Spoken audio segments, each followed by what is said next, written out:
একটা ছেলে দাঁড়িয়ে বলো, তোমরা যারা 5 ওয়াক্ত নামাজ পড়ো না, এই সমাজের একজন মানুষ বিবেকবান ভদ্রলোক একটা ছেলে দাঁড়াইয়া বলো, আমি চ্যালেঞ্জ করলাম, তোমার বয়সী কিছু দুষ্ট অসৎ তোমার মতো বদ আখলাকের ছাড়া কোনো বিবেকবান, কোনো ভদ্র, কোনো মার্জিত মানুষ তোমাকে ভদ্র মানুষ হিসাবে আদর করে কিনা? তোমার বিবেকে কি বল? তোমার জীবনে কোনো ভদ্রলোক ভালো মানুষ আদর করে ডাকে কিনা? তোমরা যারা এই চুল্লা, এই বেঈমানের মতো চুল যাদের, তোমার মনে হয়নি তোমারে কেউ কোনো এই সমাজের মানুষ কোনো কল্যাণকর কাজে কোনো ডাকছে কোনো দিন? না না, আতলাইরো না, অসুবিধা নাই, তুমি আগে বলো তোমার বয়সী কিছু অসদ, আয় দোস্ত তারা লাতি দিমু, আয় এইটার লেগে ডাকছে তোমার কি রে, আয় বইয়ের ওষুধ কীর্তি, হ্যাঁ চল কি করবি, চল চটপটি খামু, আয় চটপটি খামু। মানে কিছু দুষ্ট শয়তান ছাড়া কোনো ইমানদার, কোনো বিবেকবান ভদ্র বেনামাজি এই নাফরমানকে কেউ ডাকেন। তাহলে সে তো বোঝা উচিত যে কিরে আমি কি মানুষ, আমার যে এই পৃথিবীর কেউ দেখতে পারে না। বিবেক যখন মরে যায় এতটুকু দেমাগও চলে যায়, এতটুকু দেমাগও থাকে না। এই জন্য আমরা খুব চিন্তিত, আমাদের এটা ভাবনা, আমার এক একজনের এক একটা মিশন ফিকির। আমার এটা ফিকির যে আমি ছেলেদেরকে এটা বুঝাইতে চাই যে আব্বা তুমি, তোমার দুনিয়াতে কেউ সম্মান করেনি, তুমি এটা কর, আখেরাত থৌ, আচ্ছা রাখো আখেরাত নাহলে রাখো, দুনিয়াতে এই মদখোর, নেশাখোর, গাঞ্জাখোর, ফুট্টাখোর, বাবাখোর, এগুলারে দুনিয়াতে কেউ ইজ্জত করেনি, বলেন না মৌলানা সাহেব? কি রে আব্বা কও না? বেনামাজি ছেলে তোমার দুনিয়ায় কেউ আদর করেনি, আর তোমার সমবয়সী তো তোমার আদর করে না, ও তো ফুর্তি করে, ওরে বাদ দাও তুমি। হ্যাঁ, একজন ভদ্র পর্দানসীন নারী, একজন পর্দানসীন নারী, চরিত্রবান কন্যা বোন, এরকম কোন বখা থেকে চুল চেহারা বিদঘুট বেঈমান মুশরিকের মতো, নামাজ নাই বন্দি নাই, ওরে দেখলে একজন ভদ্র নারী, ভদ্র বোন, কুত্তারে দেখলে যে ভয় না পায়, এই হাইওয়ানকে দেখলে তার চাইতে বেশি ভয়। ও মনে করে কুত্তা কামড়াইলে আমার হয়তো কামড় লাগবে পায়ে, কিন্তু এই হাইওয়ান যদি আমারে ধরে, এই মানুষরূপী জানোয়ার, তাহলে তো আমার ইজ্জত যাবে। আগে দুষ্ট ছিল একটা সমাজে, একটি এলাকায় এই 2-4 জন দুষ্ট ছিল, অসৎ ছিল, সব যুগে চরিত্রহীন ছিল, মদখোর, জুয়ারি, নারী লুবি, এগুলো ছিল আগেও, অল্প ছিল, সিফা সাফা কোনাকানির মধ্যে খুব গোপনে আড়ালে ছিল, কিন্তু এরকম প্রকাশ্য বেয়াদব আগে ছিল। এত কম বয়সী ছেলে, অথচ বাবা মা, পাড়া মহল্লা, সমাজ, ধর্ম, ইসলাম, ঈমান কিছুর সাথে তার দিকে তাকাইলে বোঝা যায় না যে সে কি তার বাপের মতো, না তার দাদার মতো, না তাগো গ্রামের মানুষের মতো, না ইমাম সাহেবের মতো, কার মতো সাজছে সে নিজেরে, তার দেশের কারুর লগে মিল নেই। এমনকি আপনি এই ছেলেদেরকে জিজ্ঞাসা করেন, তারা যে স্কুলে পড়ে, স্কুলের স্যারের লগেও তার চুল চেহারার মিল নেই। তাহলে তুই কিরে বাবা, তুই পড়ো কোথায় আর সাজো কোথায়? পড়ো কার কাছে, থাকো কার কাছে? বুঝেন নাই কথা? এই হলো হালাল, একেবারেই বিচ্ছিন্ন করে। শুধু এই বড় একটা কারণ হলো এইটা যে অভিভাবক ওনাদের মাথায় এটা ঢুকাইছে দুষ্টরা, শয়তানরা, যে বাচ্চাকে কিছুই বলা যাবে না, কিছুই বলা যাবে, ও শুধু ললিপপ খাবে, বাচ্চা মোবাইল টিপবে, বাচ্চা যা মন চায় তাই করবে, বাচ্চা বাচ্চা মানুষ, শিশু। অতএব এই কারণে ছেলেটা পোষতে পোষতে অপেক্ষা করতে আছে 18 বছর, মানে পৌঁচা গইল্লা যখন গন্ধ ছুটছে তো এরপরে গিয়ে তার শিশু কম শেষ হয়েছে, এর মধ্যে সে নষ্ট হয়ে গেছে। অথচ আল্লাহর নবী সাল্লাল্লাহু আলাইহি ওয়াসাল্লাম স্পষ্ট হাদিসে বলছেন, তোমাদের সন্তান যদি 10 বছর হয়, আল্লাহর নবী বলছেন এবার যদি নামাজ না পড়ে, ছেলে হোক মেয়ে হোক, আল্লাহর নবী বলছে অবশ্যই প্রহার করো, শাসন করো, শাসন করো।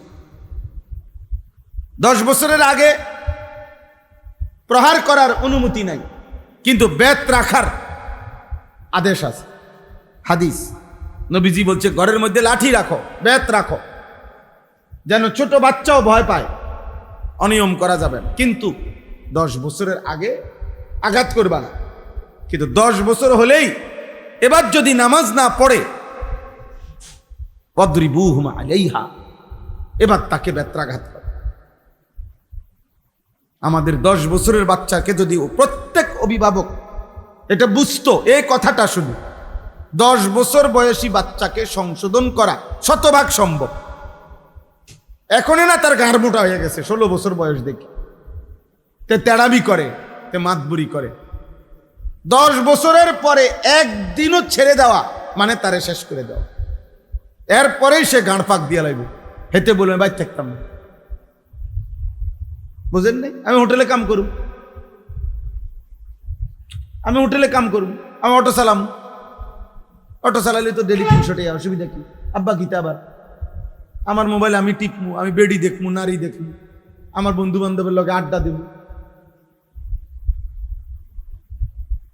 নবী সাল্লাল্লাহু আলাইহি ওয়াসাল্লাম বলছেন 7 বছর বয়স থেকেই নামাজের কথা বলতে থাকো। বলতে বলতে যখন 10 বছর হবে, 3 বছর বলছো, 3 বছর পরে 10 বছর পূর্ণ হলে এবার আঘাত করো, প্রহার করো, শাসন করো, এবার আর ছেড়ে দিও না। তাহলে যিনি রাহমাতুল লিল আলামিন, যিনি এই সৃষ্টি জগতে আল্লাহর পরে সবচেয়ে বেশি দয়া মায়া যার, সেই নবী যদি বলে প্রহার করো, তো ওনার চাইতে বেশি মায়া আছে কার? মানুষের মধ্যে আমাদের নবী সাল্লাল্লাহু আলাইহি সাল্লামের চাইতে বেশি মায়া কার? বলেন না, তোমরা বলো না ছেলেরা, তোমরা বলো, এই তোমরাই অল্প কয়জন ছেলে বসছো, তোমরাই বলো না বাপ, এত অল্প বয়সে তোমাদেরকে কে আল্লাহ ভুলায় দিল? এত অল্প বয়সে ইসলামী জীবন তোমাদের কেমনে ভুলে গেল? এত অল্প বয়সে নবী সাল্লাল্লাহু আলাইহি সাল্লাম, সাহাবা, ওনাদেরকে তোমরা ভুলে গেলা কেন? বলো। এটাই কারণ, অভিভাবকের গাফলতি, অভিভাবকের গাফলতি। আর সুযোগ পাইলেই আগাছা বড় হয়ে যায়, এটাই নিয়ম। আগাছা নিয়মিত কাটতে হয়, নাই তো আগাছা দানের আগে কি হয়ে যায়? বড় হয়ে যায়। আগাছা আগে বড় হয়ে যায়, এই জন্য অসভ্যতা আগে বেড়ে যায়। ফেলে রাখলে কাউকে গুনাহ করাইবার জন্য, ইবাদতের জন্য কষ্ট করতে হয়, আমলের জন্য তাকে জোর করতে হয়, শাসন করতে হয়, বলতে হয়, টেনে ধরতে হয়। গুনাহ করাইবার জন্য কাউরে উৎসাহিত করতে হয় না, আমরা ছাড়া দিলেই হয়। গুনাই তারে টাইনা নিবে, মোবাইলই তারে টাইনা নিবে, নর্তকী তাকে টাইনা নিবে, সমবয়সী অসৎ বন্ধুই তাকে টেনে নিবে। খুব অল্প সময়ে ওরে জাহান্নামের কিনারে পৌঁছাইবে, জাহান্নামের কিনারে পৌঁছায়।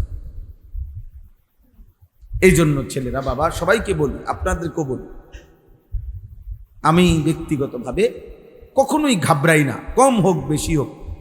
যখনই আমি বলার সুযোগ পাই, যেখানেই সুযোগ পাই, বলার চেষ্টা করি। আলহামদুলিল্লাহ, আমাদের মুরাদনগর বড় মাদ্রাসায় আজকে মাসিক ইসলাহি মাহফিল, আল্লামা মুফতি আমজাদ সাহেব খুব আবদার করছেন। ওইখানে আমার দাওয়াত আগে ছিল না, মাঝখানে আমি একটু সময় 40-45 মিনিট সেখানে বয়ান করতে হয়েছে। পুরা মাদ্রাসার তালিবে ইলমরা বসছে, ও এই জন্য গেছিলাম, না তার একটু আগে আসতে পারতাম। তাইলে আমি সবাইকে বললাম, তোমরা যারা ছেলে আছো, বা এই 10 জন হও, 1 জন হও, আমার কোনো অসুবিধা নাই, কারণ আমি তো কোনো প্রার্থীও না, আমার কোনো নির্দিষ্ট রাজনৈতিক কোনো দল নাই, অথবা রাজনৈতিক কোনো দলের সাপোর্টও করি না। কাজেই আমার লোক বেশি হইতে হবে, জনপ্রিয়তা হইতে হবে তো জরুরি না, আমার আল্লাহর কথা বলা দরকার। একজনকে বললেও নেকি হবে, 1 লক্ষকে বললেও কি হবে? নেকি। আমার নেকি দরকার, সওয়াব দরকার। কিন্তু আপনারা মনে রাখবেন, ছেলেরা তোমরাও মনে রাখবেন, এই কথা সত্য যে আব্বা, কেউ যদি টেনে না ধরে, কেউ যদি গুনাহ থেকে না ফিরায়, তুমি নিজে পারতা না। এজন্য কোনো মানুষের জীবনের সবচেয়ে বড় সৌভাগ্য এমন একজন উত্তম অভিভাবক পাওয়া, যে তাকে গুনাহ থেকে ফিরায়, নেক কাজে আগায়া দেয়। আর কোনো মানুষের জীবনের সবচেয়ে বড় দুর্ভাগ্য, বদনসিব, দুর্ভাগ্য যে এমন একজন অভিভাবক তার জোটে নাই, যে তাকে গুনাহ থেকে ফিরাবে, নেক কাজে উৎসাহী করে। বুঝেন না? এটা অনেক বড় বিষয়। আমরা ছোটবেলায় আলহামদুলিল্লাহ, বাবা আমার মসজিদের ইমামতি করতেন, বাবার হাত ধরে ধরেই মসজিদে গেছি। ছোটবেলায় মা আজীবন, আমি ছোটবেলায় কি, আমি যখন বিবাহিত, খেদমত করি, আমার 2টা বাচ্চা হয়েছে যখন, 2 সন্তানের বাপ যখন, তখনও আমার আম্মাই আমার ঘরে ফজরের নামাজের জন্য প্রতিদিন উঠাইতেন। প্রতিদিন, যতক্ষণ পর্যন্ত না উঠতাম, লাইট জ্বালাইলে হইতো না, মা দুয়ার খুললা বাইর হইলে তো ওই মা থামতো। আলহামদুলিল্লাহ, আলহামদুলিল্লাহ, এটা নেয়ামত যে আল্লাহ এমন মা মিলাইছে, যে মা সন্তানকে 5 ওয়াক্ত নামাজের কথা মনে করাই দিছে, জোর করে পড়াইছে, জোর করে। ও আরেক বাসার মেয়ে, কাজের মেয়ে, আমি বারান্দায় বসা, আমার দিকে তাকাইছে, মায় দেখছে, মায় বলছে আনিস ঘরে চলে আয়। পরে ঘরে আসলাম, বললাম মা কি হয়েছে? ওই বাসার কামের মাইয়া তোর দিকে তাকাইছে। মা খেয়াল করছে, মার কথা ভিতরে নিয়ে আসছে। তাহলে এই যে অভিভাবক, মানুষের সংশোধন মূল দায়িত্ব অভিভাবক। ও আপনি হুজুর না, হুজুর তো 400 জন ছাত্রের টিচার। হয়তো আপনার শুধু সন্তানের বাপ না, আপনি তোলেন আপনার সন্তানের বাপ, আমার তো আমার ফুট হেঁটে। আর শিক্ষক তো কি, যত আন্তরিকতাই দেখাক, শিক্ষকের কাছে তো সবাই ছাত্র ওরা। এইটা আর আচ্ছা, আপনি মনে করেন আমার আব্বার লাশ এখানে জানাজা হবে, তো আমার আব্বার লাশের সামনে আমার মায়া, আমার কান্না, আর কাবা শরীফের ইমামের কান্না বরাবর। আমার আব্বার লাশের সামনে যদি কাবা শরীফের ইমামও আইয়ে, উনার ব্যথা আর আমার ব্যথা কি এক হবে? তো কার বেশি? আমার বেশি। কারণ কার বাপ? আমার বাপ, আমার বাপ ভাই।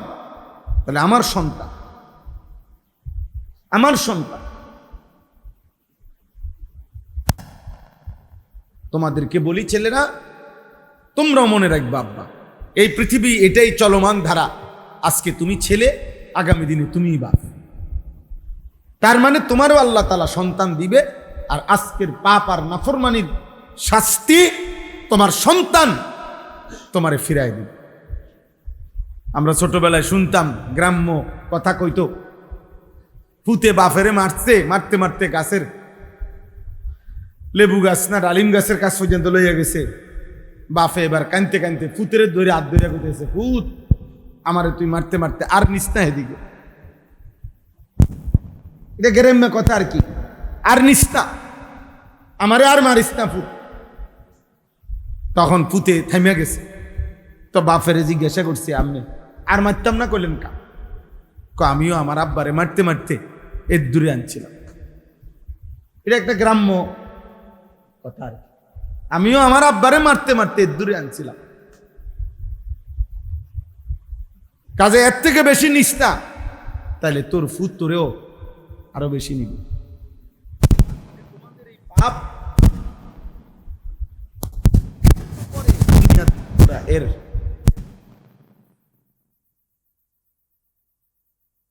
শাস্তি ভোগ করতে। খালফুন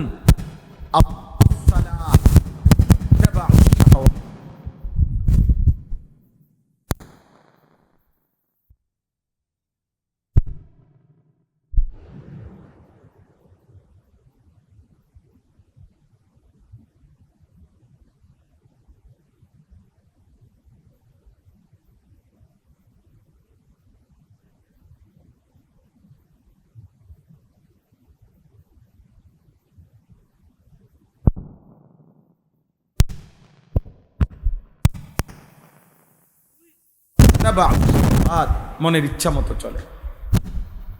আল্লাহ বলেন এই দুই পাপের পাপী না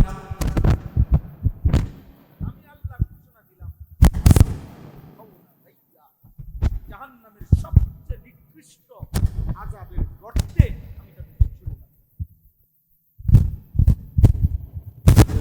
প্রত্যেক জেনারেশনের মধ্যে বলে রাখবা বাবা, তোমাদেরকে বলি, প্রত্যেক প্রজন্ম বুঝুনি, প্রজন্ম মনে করো তোমার দাদা একটা জেনারেশন, তোমার দাদার বয়সীরা, তোমার বাবা ও এরা একটা জেনারেশন, তুমি তোমার সমবয়সীরা তোমরা একটা জেনারেশন।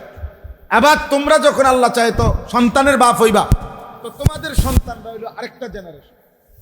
এই যে এখন বলে জেন জি, এখনকার জেনারেশনকে যাদের বয়স 21 বছরের এদিকে না 28-এর আগে তাদেরকে জেন জি বলে, জেড জেনারেশন জেড, এই প্রজন্ম। তাই এই যে অর্থ হইল যে এই প্রজন্মের প্রত্যেক জেনারেশনের নিকৃষ্ট মানুষ কারা। যেমন আমি আমার আমলের, আমার দাদার আমলের, তোমরা তোমাদের আমলের, প্রত্যেক আমলের তোমাদের সময়ের নিকৃষ্ট মানুষ হলো ওই দুইটি মন্দ অভ্যাস যার, এক নামাজ ত্যাগ করে, দুই নিজের ইচ্ছে মতো চলে। আল্লাহ বলেন ওরা নিকৃষ্ট মানুষ, নিকৃষ্ট মানুষ, নিকৃষ্ট মানুষ। খালফুন, এরা নিকৃষ্ট মানুষ, এরা নিকৃষ্ট মানুষ। মা সালাকাকুম ফি সাকার ক্বালু লাম নাকু মিনাল মুসাল্লিন। আল্লাহ তাআলা বলে কিয়ামতের দিন জান্নাতীরা জান্নাতের দিকে যাবে, জাহান্নামীরা জাহান্নামের দিকে যাবে। জাহান্নামীরা জাহান্নামের আযাবে চিৎকার করবে, আর ফেরেশতা ডাক দিয়া বলবে হে বেঈমান, জাহান্নামে কেন আসলি? চিল্লাস কেন? জাহান্নামে আসলি কেন? মা সালাকাকুম ফি সাকার, তোমাদেরকে জাহান্নামে নিয়ে আসলো কে? তখন জাহান্নামী চিৎকার দিয়া বলবে ক্বালু লাম নাকু মিনাল মুসাল্লিন, ফেরেশতা আমরা নামাজি ছিলাম না। লাম নাকু মিনাল মুসাল্লিন, মুসল্লি ছিলাম না, নামাজ পড়তাম না, এই জন্য আজকে জাহান্নাম। জাহান্নাম বেনামাজির আখেরাত জাহান্নাম, নাফরমানের আখেরাত জাহান্নাম। বাবা দুনিয়াও বেইজ্জতি। তোমরা তোমাদেরকে বলি, তোমরা বলো তোমাদের বিবেকে কি? একটা ছেলে দাঁড়িয়ে বলো, তোমরা যারা 5 ওয়াক্ত নামাজ পড়ো না, এই সমাজের একজন মানুষ বিবেকবান ভদ্রলোক একটা ছেলে দাঁড়াইয়া বলো, আমি চ্যালেঞ্জ করলাম, তোমার বয়সী কিছু দুষ্ট অসৎ তোমার মতো বদ আখলাকের ছাড়া কোনো বিবেকবান, কোনো ভদ্র, কোনো মার্জিত মানুষ তোমাকে ভদ্র মানুষ হিসাবে আদর করে কিনা? তোমার বিবেকে কি বলে? তোমার জীবনে কোনো ভদ্রলোক ভালো মানুষ আদর করে ডাকে কিনা? তোমরা যারা এই চুল্লা, এই বেঈমানের মতো চুল যাদের, তোমার মনে হয়নি তোমারে কেউ কোনো এই সমাজের মানুষ কোনো কল্যাণকর কাজে কোনো ডাকছে কোনোদিন? না না, আতলাইরো না, অসুবিধা নাই, তুমি আগে বলো তোমার বয়সী কিছু অসৎ, আয় দোস্ত তারা লাতি দিমু, আয়, এইটার লেগে ডাকছে তোমার কি রে, আয় বইয়ের ওষুধ কীর্তি, হ্যাঁ চল কি করবি, চল চটপটি খামু, আয় চটপটি খাবি। মানে কিছু দুষ্ট শয়তান ছাড়া কোনো ইমানদার, কোনো বিবেকবান ভদ্র বেনামাজি এই নাফরমানকে কেউ ডাকে না। তাহলে সে তো বোঝা উচিত যে কিরে আমি কি মানুষ, আমার যে এই পৃথিবীর কেউ দেখতে পারে না। বিবেক যখন মরে যায় এতটুকু দেমাগও চলে যায়, এতটুকু দেমাগও থাকে না। এই জন্য আমরা খুব চিন্তিত, আমাদের এটা ভাবনা, আমার এক একজনের এক একটা মিশন, ফিকির। আমার এটা ফিকির যে আমি ছেলেদেরকে এটা বুঝাইতে চাই যে আব্বা তুমি, তোমার দুনিয়াতে কেউ সম্মান করেনি, তুমি এটা কর, আখেরাত থৌ, আচ্ছা রাখো আখেরাত নাহলে রাখো। দুনিয়াতে এই মদখোর, নেশাখোর, গাঞ্জাখোর, ফুট্টাখোর, বাবাখোর, এগুলারে দুনিয়াতে কেউ ইজ্জত করেনি, বলেন না মৌলানা সাহেব? কি রে আব্বা কও না? বেনামাজি ছেলে তোমারে দুনিয়ায় কেউ আদর করেনি, আর তোমার সমবয়সী তো তোমারে আদর করে না, ও তো ফুর্তি করে। ওরে বাদ দাও তুমি। হ্যাঁ, একজন ভদ্র পর্দানসীন নারী, একজন পর্দানসীন নারী, চরিত্রবান কন্যা বোন, এরকম কোন বখাটেকে চুল চেহারা বিদঘুট বেঈমান মুশরিকের মতো, নামাজ নাই বন্দি নাই, ওরে দেখলে একজন ভদ্র নারী ভদ্র বোন কুত্তারে দেখলে যে দুর্ভয় না পায়, এই হাইওয়ানকে দেখলে তার চাইতে বেশি ভয়।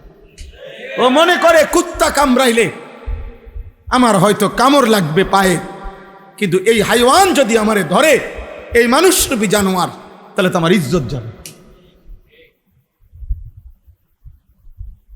এই জন্য বখাটেকে, চরিত্রহীনকে মানুষ কুত্তার চাইতেও বেশি ভয় পায়, কুকুরকে এতটা ভয় পায়, কুকুরকেও নাই। এই জন্য বাবা, গুনাহ ছেড়ে দাও। আমরা সবাই, আমিও আপনিও, গুনাহ ছেড়ে দেওয়া জরুরি, গুনাহ ছেড়ে দেওয়া জরুরি, গুনাহ ছেড়ে দেওয়া জরুরি। আমরা মুসলমান, আল্লাহ আমাদেরকে নিয়ামত দিছেন, আল্লাহ দিছেন আমাদেরকে, আমাদের কোনো যোগ্যতা নাই। এই পৃথিবীতে 600 কোটির বেশি মানুষ কাফের, মাত্র 250 কোটি মুসলমান। তাহলে সংখ্যাগরিষ্ঠ মানুষ হলো এখনো কাফের। তাহলে 600 কোটি মানুষ যারা কাফের, তাদের সৃষ্টিকর্তাকে, আমরা যারা মুসলমান, আমাদের সৃষ্টিকর্তাকে। তাহলে আমরা যে মুসলমান, এখানে আমাদের যোগ্যতা কি? আর ওরা যে কাফের, ওইখানে তাদের বিষয়টা কি? উভয় এটাই আল্লাহর ফয়সালা, আল্লাহর ফয়সালা। আমি কেন ইমানদার মার ঘরে জন্ম নিলাম, ও কেন হিন্দুর ঘরে জন্ম নিল, ও কেন খ্রিস্টানের ঘরে জন্ম নিল, এটা আল্লাহর দয়া ছাড়া আর কিছু, আল্লাহর দয়া। তাহলে আল্লাহ আমাদেরকে দয়া করে ঈমান দিলেন, আল্লাহ আমাদেরকে দয়া করে মুসলমানের ঘরে জন্ম দিলেন। এখন আমরা যে নিয়ামত আল্লাহ দিলেন, আমরা নিজের হাতে সেটা ফেলে দিচ্ছি। আল্লাহকে যেন আমরা বলতেছি, চুল রাখছি বেঈমানের মতো, আপনার ইসলাম আমার লাগবে না। জামা কাপড় পরছি বেঈমানের মতো, আপনার ইসলাম আমার লাগবে। আপনি আমাকে নবী দিছেন, লাগবে না। বলে শ্রেষ্ঠ নবী দিছি, লাগবে না। আপনার শ্রেষ্ঠ নবী আমনে দ্বারে রাখেন, আমার আর্জেন্টিনা হইলে সারবে, আমার ব্রাজিল হইলে সারবে। হ্যাঁ, আমার দরকার সিনেমার নর্তকী, আমার দরকার ফুটবলের খেলোয়াড়, আমার দরকার হলো নায়ক গায়ক, আমার দরকার হলো আমার সমবয়সী বখাটে বন্ধু, আমার দরকার হলো নারী, বেডি সাইয়া সাইয়া জীবন শেষ, বেখুব, মাত্র 16 বছর, সারা রাত নারী দেখে।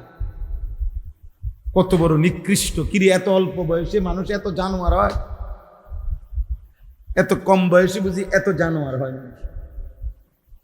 18 বছর বয়স, মাত্র 20 বছরও হয়েছে না, সারাদিন সারা রাত মোবাইলে ছবি দেখে, অশ্লীল দৃশ্য, চেহারা কালো হইতে হইতে হাইওয়ান জানোয়ার পশুর মতো হয়ে গেছে, চোখ ভিতরে ঢুকে গেছে, দুই পাশের গালের গোশত ভিতরে ঢুকে গেছে অশ্লীলতায়। কারণ ও তো জানে না নারী দেখলে, হারাম ছবি দেখলে বীর্যপাত হয়, ও তো বুঝেও না, ও তো বুঝেও না। ওর শরীর নাফাক থাকে। গুনাহ কিতাবে স্পষ্ট আছে, প্রত্যেক গুনাহ মানুষের শারীরিক শক্তি কমিয়ে দেয়, প্রতিবার, প্রতি সেকেন্ড। এর মধ্যে হারাম বীর্যপাত সবচেয়ে বেশি শারীরিক শক্তি নষ্ট করে। নারী, অশ্লীল ছবি, জিনা, ব্যভিচার, নিজের হাত নিজের নাপাক ব্যবহার, ইত্যাদি ইত্যাদি। সবচেয়ে বেশি একটা ছেলে দেখতে মানুষ মনে হইল, ভিতরে খোলস, কিছু নাই, ভিতরে কিছু নেই। খেলাধুলা মানুষকে মানবতা থেকে, বিবেক বোধ থেকে সরিয়ে দেয়।